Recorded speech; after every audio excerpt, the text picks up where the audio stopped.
Welcome to Top Stories. I am Jay Malik. Now, the spread of the novel coronavirus disease in Nigeria continues to record significant increases. As latest statistics provided by the Nigerian Center for Disease Control revealed, Nigeria now has 208,630 confirmed cases. 226 new confirmed cases was recorded. To date, 208,630 cases have been confirmed, 196,326 have been discharged, and 2,767 dead have been recorded in 36 states and the Federal Capital Territory.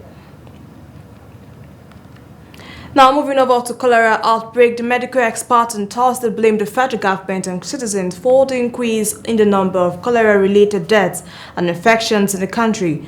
This was as the death toll in the country hit to 3,208 in just 276 days. The latest cholera situation report contained on the NCDC's website, assessed by newsmen in Abuja, indicated, among other things, the shortage of vaccines was affecting intervention efforts in most local government areas, wards and settlements with reported cases of the outbreak. It identified the lack of potable water, especially in some rural areas and urban slums, open defecation in affected communities, inadequate health facilities infrastructure, and commodities for management of patients as part of the problems. According to the reports, as of October 12, 2021, it was observed that the death toll in Nigeria had increased by 83.75% over a 3-month period. As of July 23, 2021, a total of 521 deaths were recorded, with just 16 out of the 36 states and the FCT affected. However, analysis of the reports revealed that the death toll had increased to 3,208, with the disease establishing presence in 31 states of the Federation and the Federal Capital Territory. Now, moving about to insecurity, the Chief of Defense Staff General Lucky Rabo has debunked the notion that the military engagement in the southeast is targeted against the people, labeling it as false. The military boss also dismissed claims by Afenifere about terrorists had inflated Abuja. He said bandits were fleeing northwest, adding that 6 remaining Tucano jet would arrive in the country in October. Riabo's reaction is coming on the heels of accusation against the armed forces over its alleged harsh treatment on the people of the southeast. He stated this on Thursday at the ministerial briefing organized by the Presidential Communications team at the Presidential Villa, Abuja.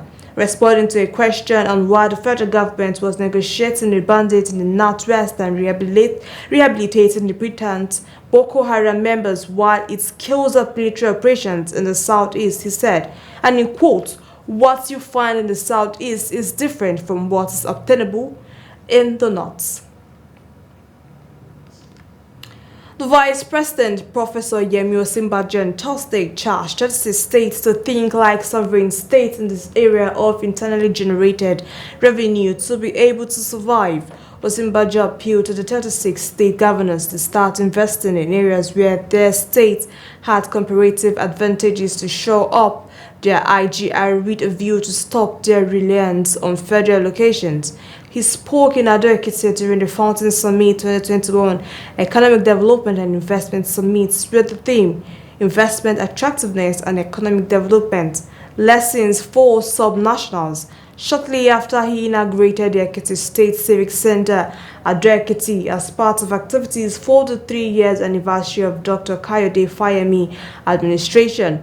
Osinbajo pointed out that Lagos State was compelled to think like a sovereign state when former President Olusegun Obasanjo withheld its allocation, saying the state re-engineered its tax office and land registry, with the result from that IGR of 600 million naira in 1999 to 2000. Lagos today does about 45 billion naira a month and is targeting 60 billion naira. Fayemi said that the summit was targeted at putting the state on the path of sustainable economic growth.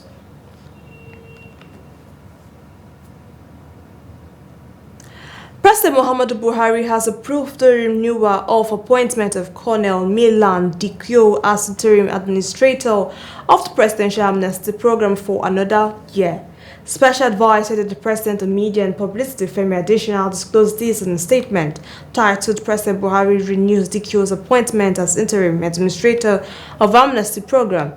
According to the statement, Colonel DQ was first appointed in August 2020 and has, despite the challenges, been able to command widespread respect amongst the various stakeholders in Niger Delta. Some federal lawmakers in the Green Chamber have criticized the proposed $57 per barrel benchmark by the federal government in the 2021 budget estimate submitted to the National Assembly. The lawmakers made this observation while debating the general principles of the budget estimate submitted by the President on Wednesday last week to both chambers for consideration and approval. The reports.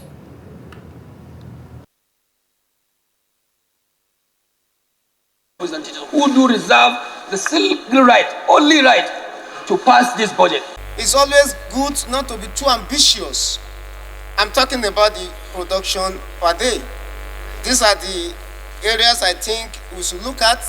I think it's over ambitious to put it at 1.8. The primacy of governance is to guarantee the life and security of its citizens. And any government that fails or neglects to do that primary function has lost its mandate to the people. And against this backdrop, a lot of resources is deployed to the issue of defense and internal security to take care of the primary responsibility of governance. But let me say that power has been privatized. The only aspect that is not privatized is the transmission.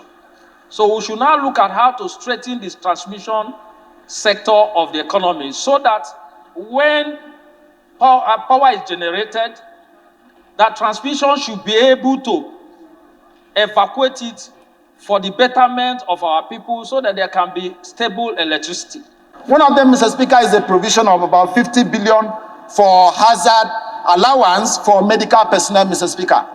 The Speaker will recall that as part of the issues that led the medical personnel to go on strike is the hazard allowance, which were not paid. And then even as of now, those hazard allowances are quite very minimal, Mr. Speaker. We commend this effort of the federal government to capture this. I believe that this will stem the tide of industrial action in the health sector in 2022. This is quite commendable. That this report should be prepared quarterly, and the Joint Committee of Finance, Senate House, should have copies. Nigerians should have copies. So, but the only time we see this is during budget defense. What I have here now is 2020 fourth quarter. So, that was first quarter in 2020, that was second quarter, that was third quarter. And lastly, on Girl Child Day, the chairman of Better Life Program for African Rural Women, Aisha Babangida, has advocated equal opportunities for the girl child through digital education to promote growth. Aisha, first daughter of a former military head of state, Ibrahim Babangida, said this at an event organized by Topaz Toastmasters Club in Abuja. The event, with the theme and quote Digital Generation, Our Generation, was organized to commemorate this year's United Nations International Day of the Girl Child. In his remarks, the president of TMC Abuja chapter, Mumtaz Abubakar, stressed the need for holistic approach and empowerment of the girl child to achieve desired goals. Several opportunities for both girls and boys, men and women online. But what is the point of opportunities being available online if the digital divide continues to increase? What is the aim of targeting the girls exclusively online if girls are more likely to be cut off from internet access? We deserve to live in dignity, security, and importance. Still, it isn't all doom and gloom. It isn't all doom and gloom in any way. The digital generation of the girl child continue to run things. Girl child like Samira Bello, one of our panelists, whom at 15 during the lockdown developed an app